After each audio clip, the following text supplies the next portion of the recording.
جنایت در پوشش فریب. 2 پرونده 2 روایت.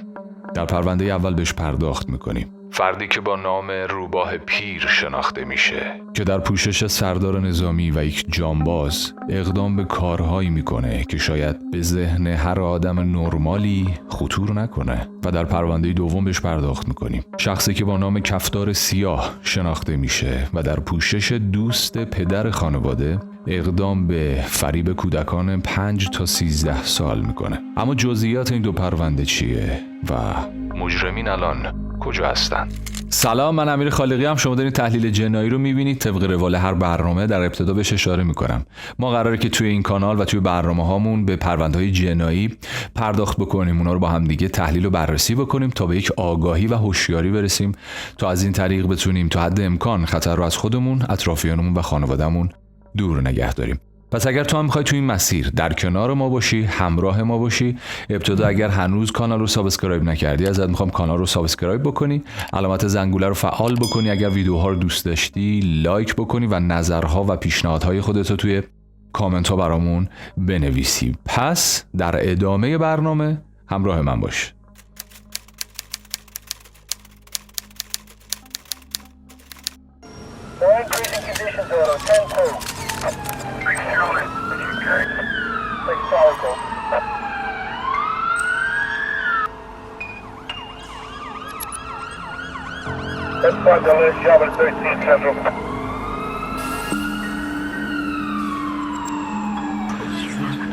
If you leave, I'll never forgive you. Don't you run away. Where are you going?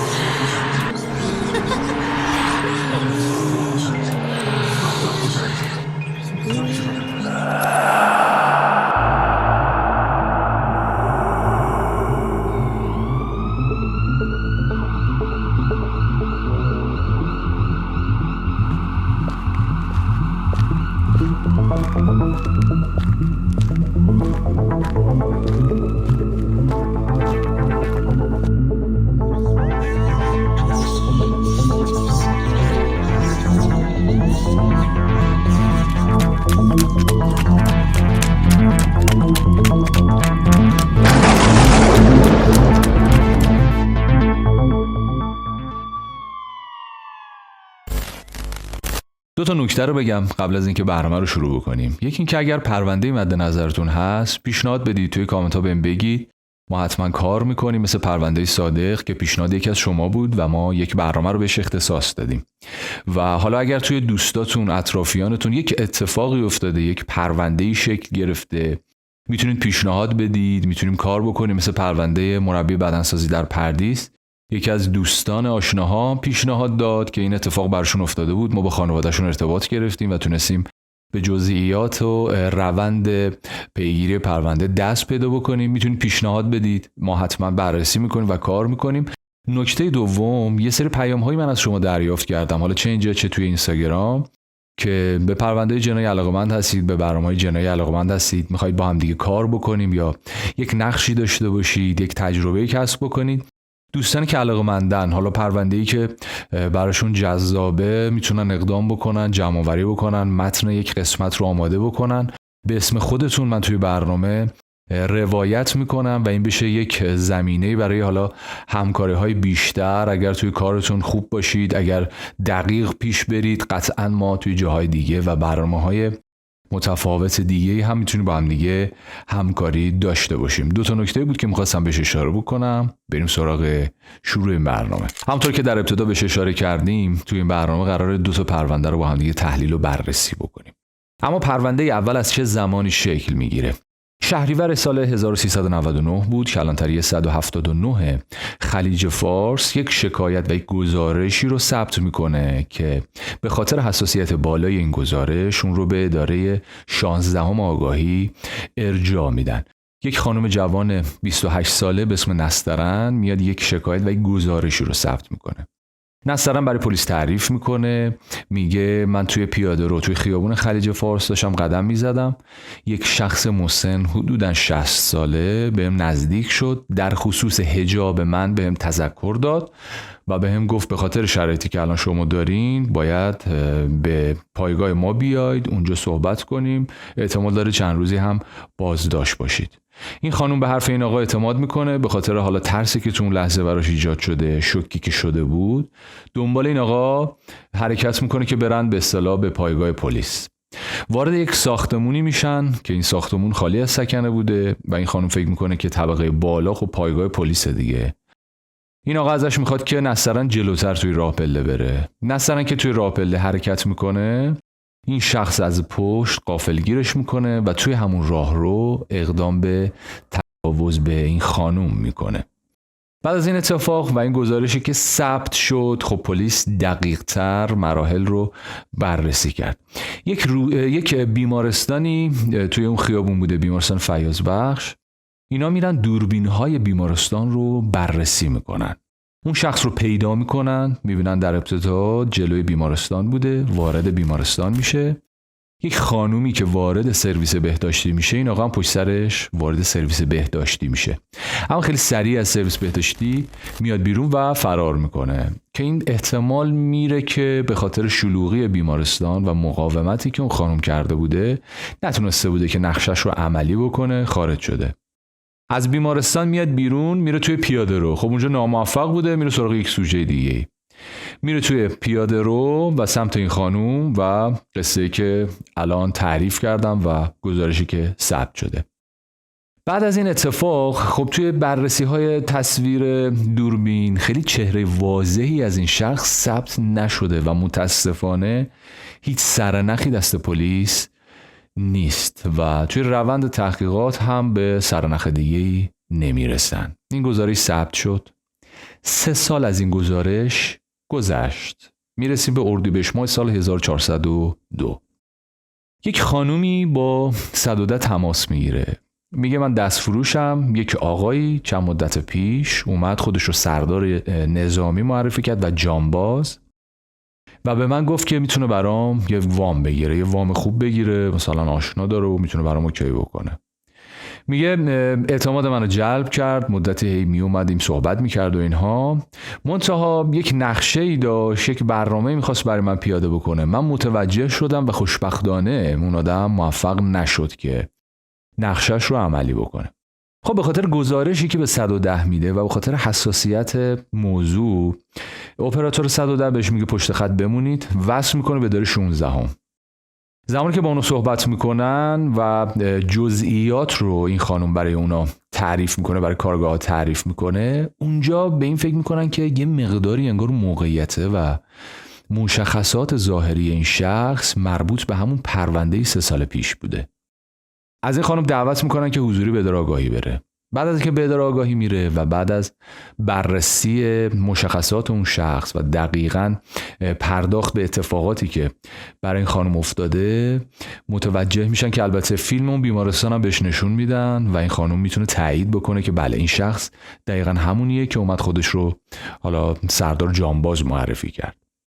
بعد از بررسی دقیق‌تر پرونده و روند حالا شکلگیری این پرونده، موفق میشن توی اینجا این شخص رو شناسایی بکنن. بعد از بررسی دوربین‌های مداربسته که این شخص حالا تردد داشت از جایی که این خانم رو توی خیابون دیده و بررسی‌های موارد دیگه، متوجه میشه که این شخص یک شخص حدوداً 65 ساله است، سابقه داره و بعد از شناسایی محل اختفای این شخص که اطراف یک مسافرخونه توی میدون فردوسی بوده، موفق میشن با طراحی یک عملیات دقیق غافلگیرش بکنن و دستگیرش بکنن. بعد از دستگیری به دادگاهی منتقل میشه. خب توی ابتدا توی صحبت‌ها و توی بازجویی‌ها این شخص میگه من بیگناهم، اصلا نمیدونم برای چه منو دستگیر کردید و اینها. پلیس نسترن رو که 3 سال پیش پروندهش شکل گرفته بود رو دعوت میکنه. این شخص رو میذارن کنار چند نفر دیگه و نسترن زمانی که وارد دادگاهی میشه مستقیم به سمت همین شخص اشاره میکنه و میتونه این شخص رو شناسایی بکنه. بعد از اینکه این شخص رو شناسایی کرد، ببین پلیس چند جا توی گزارش‌ها گفته که این شخص اعتراف کرده به تجاوز، اما بعد از صحبتی که با این شخص میکنن منکر تجاوز میشه. میگه من تجاوزی نداشتم، این خانم ها دارن دروغ میگن و من خودم اصلا از اینا شکایت دارم. بعد از اینکه میرن تو مراحل تحقیقات، گوشی این شخص رو بررسی میکنن، چک میکنن دقیق و متوجه میشن که چند تا خانم دیگه هم هستن که این ازشون کلاهبرداری کرده یا قربانی این شخص بودن. با اون خانم‌ها تماس میگیرن که به اداره آگاهی بیان. جالبه که هر کدوم از یه شهر اومده بودن، یعنی همه مختص به تهران نبودن.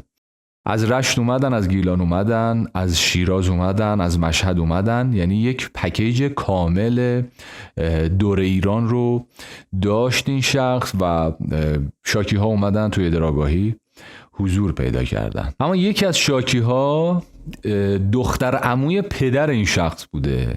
این خانم تعریف میکنه، میگه من خیلی وقت بود از خانواده پسرعموم خبری نداشتم تا اینکه پسرش اومد ما رو پیدا کرد، اومد خونه ما، به من گفت من سردار نظامی ام و جانبازم و اینا، یه حواله خودروی دنا میتونم برات بگیرم.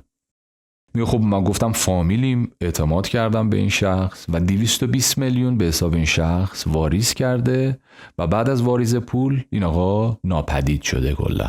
و گزارش بعدی که ثبت میشه و شکایت بعدی که ثبت میشه توی شیراز بوده. یک خانومی میگه من توی حرم شاه چراغ بودم، این آقا اومد سمت من گفت من سردار نظامی هستم و تاجر کفشم، من میتونم برای شما کفش بفرستم با قیمت خیلی پایین و درجه کوینا برای 3 جفت کفش چرم که قرار از تبریز براش ارسال بکنه. 2 میلیون تومان از این خانم پول گرفته و رفته. یک خانم دیگه هم توی یک هتل اقامت داشته، میگه این آقا توی اون هتل اومد و زمانی که فهمید من تنها هستم بهم نزدیک شد، اعتماد منو جلب کرد و گفت من سردار نظامی هستم، جانبازم، همون روند رو ادامه داده و میتونم برات یک وام بگیرم اگر دوست داشته باشی. و به این خانم نزدیک میشه. حالا توی مراحل این که حالا مدرک بگیری، مدارکشو بگیره و ثبت کنه و فرم ببره و اینها، توی یک موقعیتی از غفلت این خانم استفاده میکنه و به این خانم تجاوز میکنه. و یک گزارش و شکایت دیگه هم ثبت میشد که این بار هم کلاهبرداری از یک آقا بوده. همه شکایت ها توسط خانم ها ثبت نشده، آقا هم بوده توی شکایت ها. میگه این شخص به من نزدیک شد، اعتماد سازی کرد و بهم گفت من جانبازم، یه حواله خودرو میتونم برات بگیرم. 30 میلیون از این شخص میگیره و بعد از اینکه این پول به حسابش واریز میشه ناپدید میشه. تو یکی از شکایت ها هم یه خانمی مدعی میشه که این شخص رفته خواستگاریش. خب یه خانمی بوده که همسرش فوت کرده بوده، میگه بچهای منم با ازدواج مجددا مشکلی نداشتن. این آدم اومده خودش رو سردار نظامی و جانباز معرفی کرده و با صحبتایی که کرده همه خانواده هم تحت تاثیر قرار داده و همه بهش اعتماد کرده بودن. میگه ما ازدواج کردیم، یک مدتی هم زندگی زناشویی داشتیم. میگه این آقا توی خواستگاری حتی یک حلقه طلا یا انگشتر طلا هم به من داده بود. اما بعد از مدت کوتاهی، زمانی که این شخص میبینه پولی قرار نیست از اینجا برسه و سودی براش نداره، ناپدید میشه، یهو میذاره میره و اون حلقه طلایی هم که برای این خانم گرفته بوده رو برمیداره میبره. این خانم میگه خب آبروی منو توی خانواده برده و شرایط بدی برای ما ایجاد شده و من از این آقا شکایت دارم.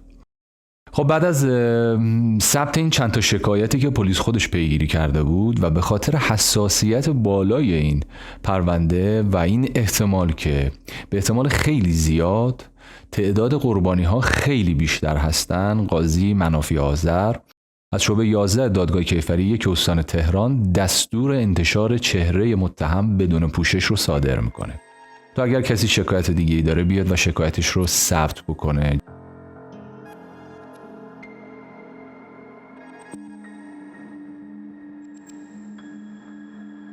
جالب اینه که تعداد شکایت ها به 16 تا شکایت افزایش پیدا میکنه که قبل از این 9 تا خانم از این شکایت کرده بودن، اما در ادامه کلاهبرداری و تجاوز و همه چی هم داشته دیگه، میرسه به 16 تا که به نظر من از 16 تا هم بیشتر بوده. اما خب چیزی که ثبت شده، اشخاصی که مراجعه کردن برای پیگیری و شکایت به عدد 16 رسیدن. این شخص توی صحبتی که باش میکنن میگه من بیگناهم، من خودم از این خانم ها شکایت دارم. بهش میگن چرا شکایت داری؟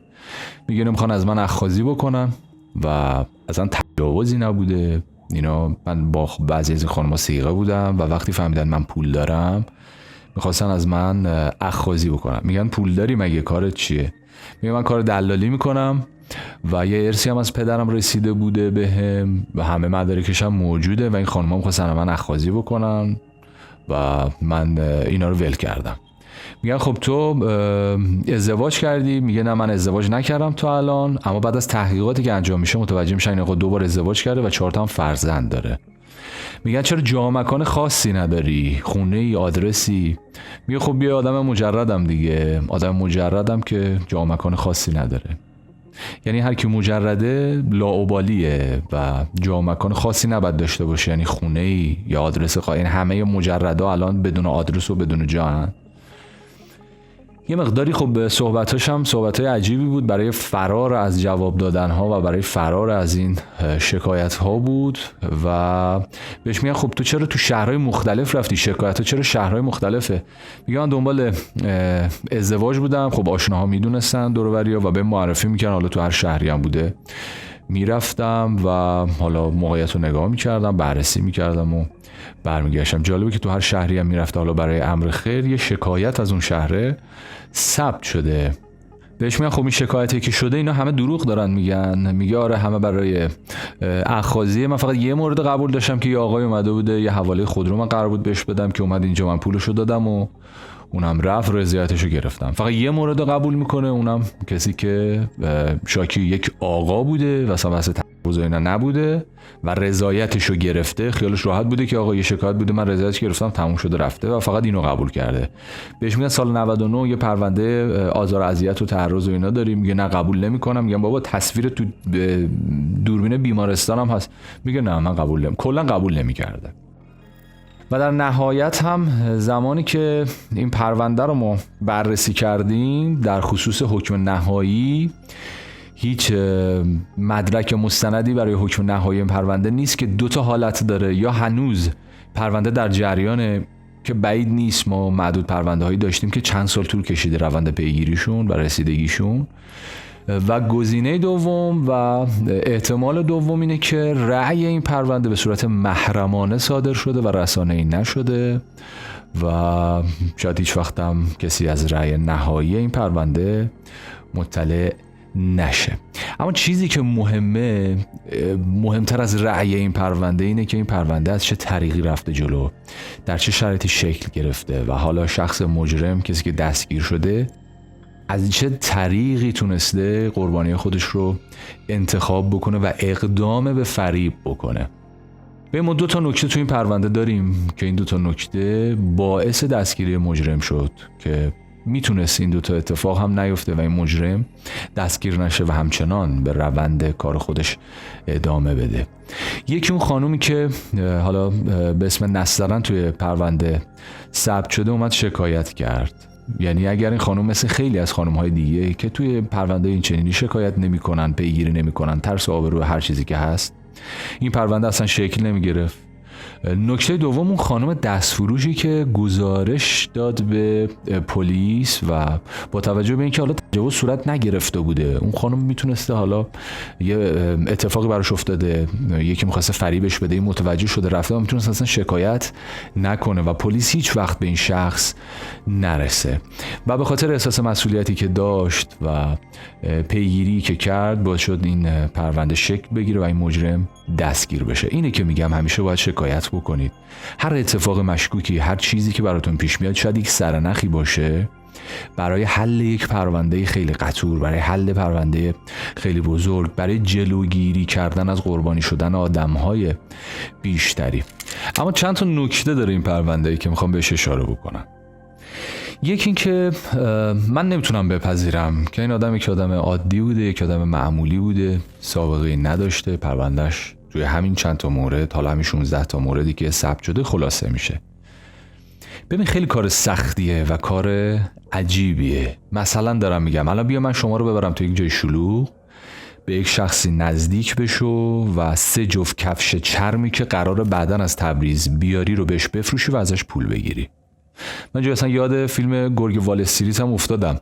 اصلا چجوری میشه شما بری و کسی که نمیشناسته ازش پول بگیری با وعده این که من بعداً قراره 3 تا کفش برای تو بفرستم. قطعا این آدم یک نفوذ کلامی، یک تخصصی توی برقراری ارتباط داشته که آدم‌ها رو اینقدر راحت تحت تاثیر قرار میداده. یا اون خانمی که تو هتل دیده بوده رفته جلو خوشم معرفی کرده بوده و اعتماد طرف رو جلب کرده بوده و رسیده بوده به جایی که بخواد کار خودش رو انجام بده. ببین سادگی بعضی از آدم‌ها یه بحثه، این که تو بتونی روشون تأثیر بذاری و اعتماد رو جلب بکنی یه بحث دیگه است. و قطعا این حرفه و این تخصص یه عقبه‌ای داره و از یک جایی شروع شده. بخاطر همین میگم به نظرم تعداد قربانی ها قطعا باید خیلی بیشتر باشه و به نظرم ببین از این آدم، از همچین آدم‌های، از همچین مجرم‌هایی باید مستند ساخته بشه و توضیح داده بشه به مردم که آگاهیشون بره بالا. آقا این آدم‌ها از چه شگردی استفاده میکنن، استفاده از کلماتش، از چه کلماتی استفاده میکنن، چه جوری وارد صحبت با شما میشن، چه جوری اعتماد شما رو جلب میکنن. طرف رفته خواستگاری گفته من سردارم، حالا کار با این ندارم که اون خانواده چرا تحقیق نکردن، چرا با دید باز نرفتن جلو. قرار بوده یک وصلتی صورت بگیره، بحث زندگی بوده، بحث خانواده بوده. حالا کار با این نداریم که خب به نظرم کوتاهی اون خانواده هم میشه در نظر گرفت. اما چطوری این آدم رفته که توی یک خانواده چندین نفره کسی به این شک نکرده؟ ببین آدم ها رو خیلی باید به نظرم بررسی بکنن، مستند تولید بشه ازش، مصاحبه بکنن که آقا بدونید مردم آگاهیتون بره بالا. این که صرفا ما بیایم توی خبرها کار بکنیم که یک شخصی با اعتماد سازی رفت مثلا کلاهبرده، بابا اعتماد سازیش چجوری بوده، چجوری وارد شده، با چه شگردی، با چه نقشه‌ای. اینا اتفاقاتی که متاسفانه ما توش ضعف داریم و این اطلاع رسانی دقیق انجام نمیشه. مجرم رو میذارن 7-10 تا خبرگزاری خبرنگار میان، هم با هم دیگه سوال میپرسن، یه 4 تا جمله هم طرف میگه و همین رو به عنوان یک تصویر و به عنوان یک مصاحبه از مجرم در نظر گرفته میشه که هیچی از توش در نمیاد، که ما یک چیزی به اون اضافه بشه که آگاهی رو بتونیم کسب بکنیم. جامعه پر از آدم‌هاییه که ما از ظاهر نمیتونیم قضاوتشون بکنیم و بفهمیم چه آدم‌هایی هستن. مثل همین مجرمی که الان داریم راجبش حرف میزنیم که به ظاهر شما حتی اگر ببینیده شاید بیرون توی خیابون بهش احترام بذارید یا حتی اگر کمکی ازتون بخواد بهش کمک بکنید. اینه که یادتون باشه هیچ موقع از روی ظاهر آدم ها به درونشون نمیشه پی برد. بریم سراغ پرونده دوم. پرونده دوم از چه زمانی شکل میگیره؟ 7 دی ماه 1397 کلانتری 130 نازی‌آباد یک گزارش رو ثبت میکنه که این پرونده هم به خاطر حساسیت بالاش به اداره 16 آگاهی ارجاع داده میشه. یک خانم آقایی میان که زن و شوهر بودن به همراه فرزند خردسالشون یک شکایت رو ثبت میکنن. این خانم آقا میگن زمانی که ما خونه نبودیم و دختر 8 سالمون توی خونه تنها بوده، یک شخصی وارد منزل میشه، بچه ما رو مورد آزار و اذیت قرار میده و دست و پاش رو میبنده، توی یک اتاق حبس میکنه و اقدام به سرقت حالا بچه نقد و طلا که توی خونه داشتیم میکنه. خب بررسی ها دقیق‌تر انجام میشه، مراحل تحقیقات آغاز میشه. در زمانی که داشتن مراحل تحقیقات رو پیگیری میکردن، بررسی های دقیق رو انجام میدادن، چند شکایت دیگه از چند محله دیگه هم مشابه همین شکایت ثبت میشه. محله‌ای مثل فلاح، منیریه، مولوی، خانی‌آباد، نازی‌آباد که همه این پرونده ها ارجاع داده میشه به اداره 16. شباهت این پرونده ها چی بود که میان همشون تو این پرونده اول؟ همشون توش تعرض و آزار و اذیت نسبت به کودکان و بچه های 3 تا 15 سال بوده، سرقت توشون بوده. توی همه موارد دست و پای بچه ها رو بسته بود، توی اتاق حبس کرده بود و همین شواهد کافی بود برای اینکه ما بدونیم با یک مجرم سریالی و یک پرونده سریالی روبرو هستیم. خب زمانی که داشتن این پرونده ها رو بررسی میکنن تا یک سرنخ و رد پایی از مجرم پیدا بکنن، 2 پرونده دیگه اضافه میشه، 2 شکایت دیگه ثبت میشه که این بار قربانی خردسال نبوده، کودک نبوده، 2 تا خانم 25 و 30 ساله بودن. خب بعد از اینکه این گزارش هم ثبت میشه، خب دوربین های مداربسته اون محل های وقوع جرم رو دقیق بررسی میکنن و با توجه به چهره نگاری که توسط قربانی ها انجام میشه و با استفاده از بانک اطلاعات مجرم های سابقه دار به یک شخص، به یک اسم و به یک کاراکتر میرسن که تقریبا توسط همه قربانی ها این عکس و این شخص شناسایی میشه و تایید میشه. یک شخصی بوده به اسم امیر، متولد 1365. متاسفانه اسمش امیر بوده که حالا به هر حال همه جا خوب و بد هست. توی بررسی سوابق این شخص متوجه میشن که از سال 80 به این ور بالای 15 بار به اتهام جرایم مختلف دستگیر شده، مثل سرقت، ضرب و جرح با سلاح سرد، شرب خمر، نگهداری مصرف شیشه و جرایم مختلف، یعنی پکیج کاملی از جرایم مختلف. به خاطر این جرایم دستگیر شده، اما در اوایل سال جاری آزاد شده. توی بررسی بعدی هم متوجه میشن که پدر این شخص 30 سال پیش در زمانی که مشغول سرقت بوده، پلیس متوجه میشه و در زمانی که داشته از دست پلیس فرار میکرده به ضرب گلوله کشته میشه. خب بعد از اینکه مشخصات این شخص در اومد، شناسایی شد و چهرهش الان در اختیار پلیس قرار گرفت، دیگه میدونیم ما دنبال کی باید بگردیم و مجرم این پرونده چه شخصی هست. بعد از بررسی و پیگیری های دقیقی که پلیس انجام میشه، موفق میشن محل اختفای این شخص رو هم پیدا بکنن که توی منطقه راهن بوده و در ساعت 10 شب چهارشنبه 12/10/1397 موفق به دستگیر این شخص میشن. خب این شخص دستگیر میشه، به اداره آگاهی منتقل میشه. در ابتدا مثل همه مجرم ها منکر جرم های خودش و اتهامی که بهش نسبت داده میشه شده بوده، اما بعد از مواجهه حضوری با شاکی ها به جرم خودش اعتراف میکنه. اون به 10 مورد آزار و اذیت بچه ها و کودکان خردسال و 2 مورد هم 2 خانم بزرگسال اعتراف میکنه. خب بعد از دستگیری مجرم خبرش توی رسانه ها پخش میشه و با توجه به حساسیت بالای پرونده و این احتمال که خب احتمال خیلی زیاد تعداد قربانی ها بیشتر هستن، دستور میدن تصویر این شخص بدون پوشش منتشر بشه تا اگر قربانی احتمال دیگه هم هست بیان شکایتشون رو ثبت بکنن و پیگیری بکنن. این اتفاق هم میفته. تعداد شکایت ها به 20 مورد افزایش پیدا میکنه که ما باز هم این احتمال رو میتونیم در نظر بگیریم که تعداد قربانی های این پرونده هم بیشتر از این عددی که ثبت شده هست و باز هم خیلی ها شاید به هر دلیلی که راجبش بارها صحبت کردیم اقدام به شکایت نکردن. اما نحوه کار این شخص چی بوده و چجوری قربانیاش رو انتخاب میکرده؟ به گفته خودش این توی خیابونا گشت‌زنی میکرده، گاهی اوقات با موتور، گاهی اوقات پای پیاده، گاهی اوقات با دوچرخه. میگه من در طول روز شاید 2-3 هزار تا خونه رو زنگش رو میزدم. بعد از اینکه مطمئن میشده که شخص داخل خونه است، از یه طریقی وارد خونه میشده. توی شکایت اول اون دختر بچه 8 ساله تعریف میکرد، میگفت من زمانی که توی خونه بودم داشتم تلویزیون تماشا میکردم، زنگ خونمون چند باری به صدا در اومد، من رفتم آیفون رو برداشتم، یک شخصی بود از من پرسید پدرت خونه است؟ گفتم نه پدرم خونه نیست. گفت مادرت چی؟ گفتم نه مادرم هم با پدرم رفته.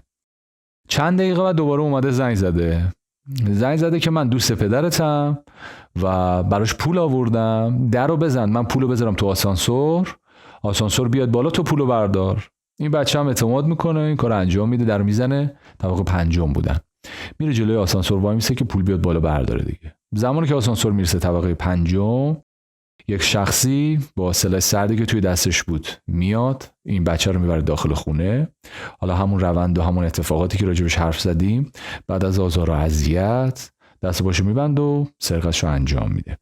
این 2-3 هزار تا خونه رو میرفته سر میزده و زمانی که مطمئن میشده وارد خونه میشده و کارهای خودش رو انجام میداده. توی صحبتی که باش میکنن این امیر از 15 سالگی وارد خلاف میشه و کارهای مجرمانه خودش رو شروع میکنه. پدر مادرش در بچگی فوت کردن و میمیرن و با پدر بزرگ و مادر بزرگش زندگی میکنه. در حقیقت اونا اینو بزرگش کردن و 32 سال هم سن داشته و توی یکی از کارهایی هم که این شخص کرده بوده و رقم زده بوده وارد یک مهد کودکی میشه که حالا خودش بعدا میگه من نمیدونستم اونجا مهد کودکه. وارد مهد کودک میشه و با یک خانم جوانی که اونجا حالا بوده درگیر میشه و با میلیگرد به جون این خانم میفته و مورد ضرب و شتم قرار میده این خانومو که خب به هر حال آسیب میبینه این خانم.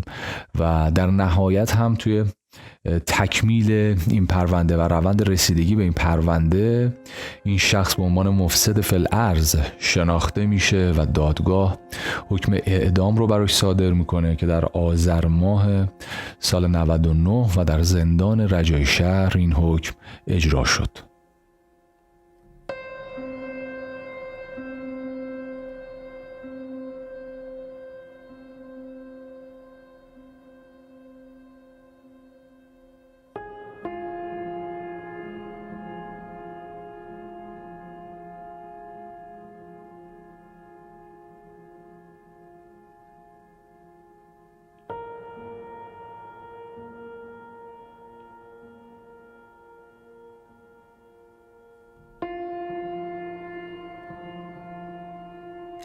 نکته‌ای که ما در مورد این پرونده میتونیم بهش اشاره بکنیم و مواردی که میتونیم راجبش با هم دیگه حرف بزنیم اینه که خب ببین تنها گذاشتن کودک خردسال توی خونه و توی منزل به ذات خودش یک بی‌احتیاطی محض دیگه، با این کاری نداریم. ولی یک موقعی هم پیش میاد آقا من شرایطی رو برام مهیا میشه که بچه رو مجبورم تنها بذارم تو این خونه. حالا اون آموزش رو ما باید به بچه بدیم که آقا بچه من، پسر من، دختر من، کسی اگر زنگ زد، هر کسی که بود در زد، در رو نباید باز کنی. اگر دوست من بود، دوست مادرت بود، بگو با ما تماس بگیره. در رو به هیچ عنوان نباید باز بکنی. حالا بچه ها رو بذاریم کنار. توی بحث اون خانوم هایی که در رو هم باز کردن، ما ببین این نکته رو خیلی باید بهش دقت بکنیم. ببین همیشه شناخت اعمال مجرمانه نباید بر ما تو اولویت باشه. ما این موقع هایی باید شرایطی که باعث میشه این مجرم بتونه فعالیت خودش رو ادامه بده و نقشه خودش رو عملی میکنه رو هم بشناسیم. گاهی اوقات شناخت این شرایطه از شناخت این که مجرم چه کارهایی ازش برمیاد مهمتره. این مجرم اومده، این شخص اومده از عدم هوشیاری و عدم آگاهی جامعه استفاده کرده و نقشه خودش رو عملی کرده. دو سه هزار تا خونه رو رفته زنگ زده و به هر حال تو اینا یک تعدادی بودن که اون بی‌احتیاطیه رو انجام دادن، اون هوشیاریه رو نداشتن و باعث این شده.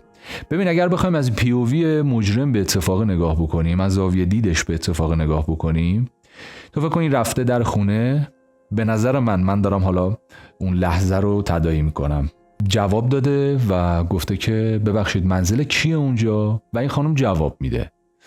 بارها شده ها، من خودم دیدم، ببخشید اونجا منزل کیه؟ مثلا منزل فلانیه. من دوست آقای فلانی هستم، یه پولی باید براشون می آوردم، منزل هستن؟ نه منزل نیستن. پس لطف کنید در رو بزنید، من این پول رو بذارم داخل آسانسور برداریم. من خانمم در رو میزنه. ببین کاری که باید اینجا انجام بدیم همیشه، اگر کسی در خونه رو میزنه یا حتی به تلفنتون زنگ میزنه، ببخشید شما آقای، شما خانوم، شما با کی کار دارید؟ شما کجا رو گرفتین یا کدوم آدرس اومدین؟ هیچ موقع اطلاعات شخصی خودتون رو به کسی که باهاتون داره ارتباط میگیره ندید. اول ببینید هدف اون شخص کیه، اصلا با کی کار داره.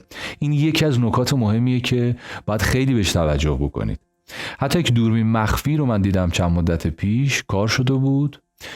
میرن در خونه ها، سلام، زنگ میزنن، سلام من مأمور آبم، مأمور گازم، و خیلی راحت اون خانم ها در باز میکردن و اینا وارد میشدن و هیچ کسی هم دم در نمیومد که چک بکنه این موضوع رو و ببین آقا اینا اصلا مأمور آبن، مأمور گازن.